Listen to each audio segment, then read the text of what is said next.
Hello students, we are going to start the part 3rd of our chapter changes in our environment. In part 1st and 2nd we have discussed about pollution, greenhouse gases, global warming, causes of greenhouse effect and global warming. So in part 3rd we will discuss how to save our environment. So let's start.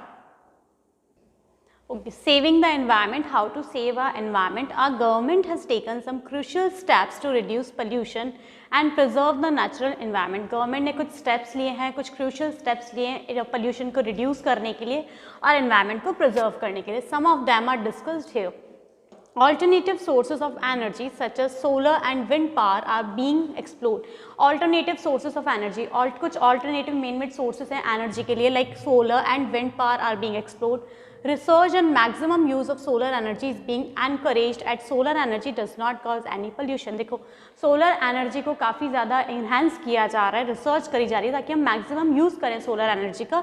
Why? Because काफ़ी encourage किया जा रहा है क्योंकि solar energy कोई pollution cause नहीं करती. Solar energy does not cause any pollution. That's why we research and maximum use of solar energy is being encouraged. At some places, factories are being shifted away from the main city.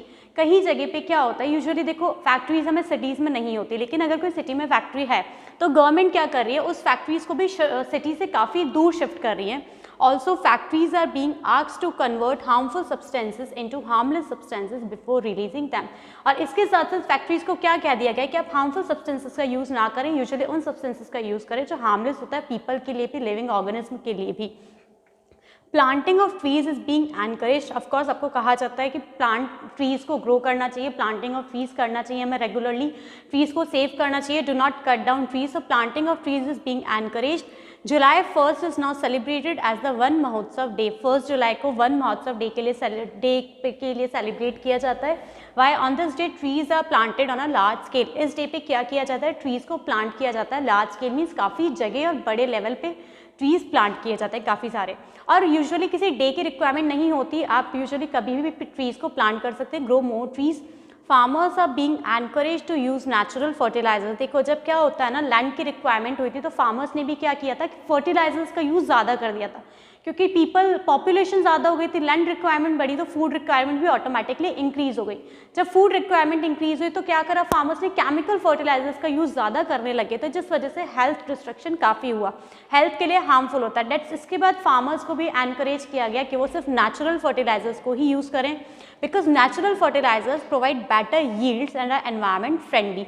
Natural fertilisers क्या होते हैं, better yield देते हैं, means better production देते हैं और environment friendly भी होते हैं, एनवायरनमेंट को कोई हार्म नहीं पहुंचाते. In Delhi some major steps have been taken to reduce air pollution. Delhi में एयर पोल्यूशन सबसे ज़्यादा होता है, इसलिए दिल्ली में क्या होता है, कुछ मेजर स्टेप्स लिए गए हैं to reduce air pollution. Catalytic converters have been made compulsory in cars. Cars में क्या कर दिया गया, कैटालिटिक कन्वर्टर्स को कंपलसरी कर दिया गया है if you are travelling in car. These converters change harmful gases into harmless one. Converters क्या करते हैं, कैटालाइटिक कन्वर्टर्स जो हम कार में फिक्स करवाते हैं क्या करते हैं, हार्मफुल गैसेस को कन्वर्ट करते हैं हार्मलेस गैसेस में. All buses now run on non polluting CNG. CNG की फुल फॉर्म हमें पता है, कंप्रेस्ड नेचुरल गैस. जितनी भी बसेस हैं वो किस पे हो गई है, CNG पे. It means non polluting CNG पे. All commercial vehicles that are more than 15 years old are not allowed to run on the road. देखो जितने भी कमर्शियल व्हीकल्स हैं, जितने भी पब्लिक व्हीकल्स हैं जो 15 ईयर्स पुराने हैं उनको अलाउड नहीं करती गवर्नमेंट की रोड पे वो चलाए जा सकें. At many places such as Ooty, Himachal Pradesh and Delhi, use of thin polythene bags have been banned. अब क्या होता है ना, पॉलीथीन बैग्स होती है, प्लास्टिक बॉटल्स होती है, कैंस होती है, क्या करती है, लैंड पॉल्यूशन करती है, डिग्रेडेशन होता है तो लैंड पॉल्यूशन होता है. तो कुछ प्लेसेस हैं जैसे ऊटी, हिमाचल प्रदेश और दिल्ली में polythene bags, very thin polythene bags क्या कर दी गई है, बैन कर दी गई है. We also need to protect the biodiversity and conserve the natural resources. हमें क्या करना चाहिए, बायोडाइवर्सिटी जो नेचुरल रिसोर्सेज हैं जितने भी उन सबको प्रिजर्व करना चाहिए, प्रोटेक्ट करना चाहिए. This will improve a quality of life. It will also help the other living beings to use the natural resources effectively. देखो अभी अगर हम नेचुरल रिसोर्सेज को सेव करेंगे तो नेक्स्ट जनरेशन भी उसको ईजिली यूज़ कर सकेगी, लेकिन अगर हम अभी ही एक्सप्लॉयटेशन कर देंगे, मिस यूज़ करेंगे तो नेक्स्ट जनरेशन उन रिसोर्सेज को यूज़ नहीं कर सकती है. How can you help the environment, use paper और jute bags to carry things, do not use polythene bags. Do not use polythene bags. आप पॉलीथीन बैग्स को बिल्कुल यूज़ करना बंद कर दीजिए. फैमिली मेम्बर्स को भी बोले do not use polythene bags. Use paper और jute bags to carry things. कुछ भी चीज़ अगर आपको मार्केट से बोरो करनी है, लेके आनी है, तो आपको कौन से बैग्स लेके जाने चाहिए, पेपर या jute bags. Use bicycles for short distances और वॉक। अगर आपको नियर बाय डिस्टेंस पे ही जाना है, कहीं पास में ही जाना है, तो यूजुअली साइकिल का यूज़ करें या फिर वॉक करके ही चले जाएं। अगर हम व्हीकल का यूज़ करते हैं तो क्या होता है, पोल्यूशन ही होता है, noise pollution as well as air pollution. Do not waste water, food and paper, इन चीज़ों को वेस्ट नहीं करना चाहिए, वाटर, फूड एंड पेपर को वेस्ट नहीं करना चाहिए। Plant trees in your school, at home and in your neighbourhood, trees को प्लांट करना चाहिए हमें स्कूल में, घर पे, घर की बैल्कनी में, प्लांटिंग एरिया में, and in your neighbourhood gardens में, हर जगह। यूज़ इलेक्ट्रिसिटी केयरफुली, इलेक्ट्रिसिटी को भी केयरफुली यूज़ करना चाहिए। Switch off the light and fans when not in use, ऐसा नहीं है कि अगर आप रूम में नहीं बैठे, रूम में कोई भी, मतलब ऐसा नहीं है कि अगर रूम में कोई नहीं बैठा तो हमने लाइट्स और फैन को ऑन करके छोड़ दिया, नो, आप बिना वजह लाइट फैन को ऑन ना रखें। अगर यूज़ में नहीं है तो always switch off the lights and fans when not in use.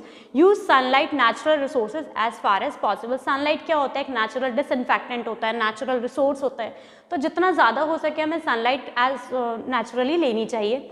Use composting manure instead of chemicals, composting manures को यूज़ करना चाहिए फार्मर्स को भी इंस्टेड ऑफ केमिकल्स की जगह।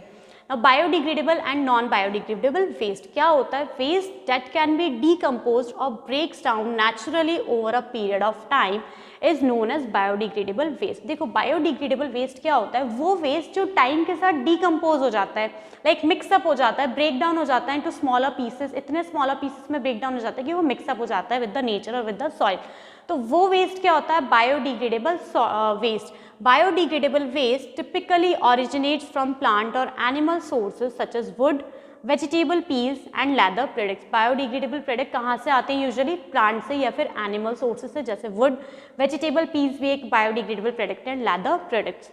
Waste that cannot be decomposed or broken down naturally even after a long period of time, और वो waste जो सालों, long period of time means 10 years, 20 years, 50 years तक भी ब्रेक डाउन नहीं होता, डीकम्पोज नहीं होता, वो वेस्ट होता है नॉन बायोडिग्रेडेबल वेस्ट। इसीलिए प्लास्टिक को यूज़ करने से मना किया जाता है, क्योंकि प्लास्टिक डिग्रेडेबल प्रोडक्ट नहीं होता है। प्लास्टिक आप यूज़ करेंगे, आपने उसे कहीं भी फेंक दिया तो वो ऑटोमेटिकली डिग्रेड नहीं, डीकम्पोज नहीं होगा, ब्रोकन डाउन नहीं होगा, वो वैसे की वैसे ही रहेगी आफ्टर 5-10 ईयर्स भी। Plastic and glass are examples of non-biodegradable waste. Let's understand the difference between a paper and a plastic through an activity. Okay now waste management, देखो जैसे जैसे पॉपुलेशन इंक्रीज होती है वैसे वैसे वेस्ट भी इंक्रीज होता है, पीपल काफ़ी सारा वेस्ट इंक्रीज करते हैं, like with increasing population the amount of waste generated is also increasing. We can minimise the waste by adopting the 3 R's principle for waste management. हम मिनिमाइज कर सकते हैं वेस्ट को, हम मैनेज कर सकते हैं वेस्ट को बाय अडॉप्टिंग और bye accepting 3 R's। By adopting the 3 R's principle, waste can be household, biological और industrial। देखो वेस्ट कैसा भी हो सकता है, हाउसहोल्ड मीन्स घर के किचन का जो कचरा होता है वो वेस्ट, बायोलॉजिकल और इंडस्ट्रियल, इंडस्ट्रियल मीन्स जो इंडस्ट्रीज का वेस्ट होता है। Waste management is an effective way to reduce and dispose waste. The 3 R's refers to 3 smart ways to get rid of the waste and protect the environment. Watch us 3 R's. 3 R's means reduce, reuse and recycle. Reduce, reuse and recycle, ये 3 R's को adopt करना चाहिए to reduce the waste और to accept the waste management. Reduce, we should reduce the amount of waste we produce. सबसे पहले तो हमें क्या करना चाहिए, वेस्ट हम कोशिश करो, ट्राई करो कि वेस्ट हमारे पास कम हो। This can be done by buying goods that are long lasting. We must reduce the use of non-biodegradable wastes such as plastics. Plastics को बैन क्यों किया जाता है काफ़ी जगह पे, क्योंकि एक नॉन बायोडिग्रेडेबल वेस्ट है जो डिकम्पोज नहीं होता। So we can reduce the use of non biodegradable waste such as plastic. जब आप नॉन बायोडिग्रेडेबल वेस्ट का यूज़ रिड्यूस कर देंगे तो हमने फर्स्ट R को फॉलो किया। Second is reuse. Instead of throwing away the old items, we should try to find ways to use them again. कुछ भी चीज़ आपकी पुरानी हो जाती है तो instead of throwing away, उस चीज़ को फेंकने की जगह, थ्रो अवे करने की जगह हमें कुछ और इफेक्टिव आइडिया डेवलप करना चाहिए, फाइंड आउट करना चाहिए। We should try to find ways to use them again. उस इफेक्टिव आइडिया को डेवलप करो कि हम उसी चीज़ को कैसे रीयूज़ कर सकते हैं। कोई चीज़ पुरानी हो गई है, आप उसको कैसे अगेन यूज़ कर सकते हो, ये होता है reuse. Recycle, we can use the materials from old products for creating new ones. पुराने materials को use करो कुछ नया चीज़ बनाने के लिए। For example, paper bags, writing pads and greeting cards can be made from recycled paper. देखो paper होता है एक recycling product होता है, पेपर recycled हुआ, क्या बना, पेपर recycle होके पेपर बैग में कन्वर्ट हुआ, writing pads भी उसी के बने and greeting cards भी बनते हैं। Rubber products such as old tyres can be retreated to be used again. Rubber products होते हैं लाइक इरेजर और ओल्ड टायर्स, ये भी क्या करे जाते हैं, रीट्रीटेड किए जाते हैं अगेन यूज में आने के लिए। They can use to make footwear और स्विंग्स, किस में यूज होते हैं, फुटवेयर और स्विंग्स बनाने के लिए काम में आ जाते हैं। Rubber tubes can be reuse to make jewellery such as bracelets, necklaces and rings. Rubber tubes भी किस में यूज होती है, देखो रिसाइकल क्या होता है, बेसिकली पुरानी चीज़ों का आपको फिर से यूज़ करना, उसको मॉडिफाइड तरीके से यूज़ करना। सो रबर ट्यूब्स भी हमने रीयूज़ करे ज्वेलरी बनाने में, like bracelet, necklaces and rings. Metal items can be melted and designed into new products such as frames, decoration items and jewellery. Metal items भी क्या होते हैं, मेल्ट करे जाते हैं और उसके बाद उसको डिज़ाइन किया जाता है न्यू प्रोडक्ट्स में, like frames, decoration items and jewellery. So to reduce, और अगर आपको वेस्ट मैनेजमेंट करना, so you have to follow the 3R, which is reduce, reuse and recycle. Here we have completed our chapter. Thank you.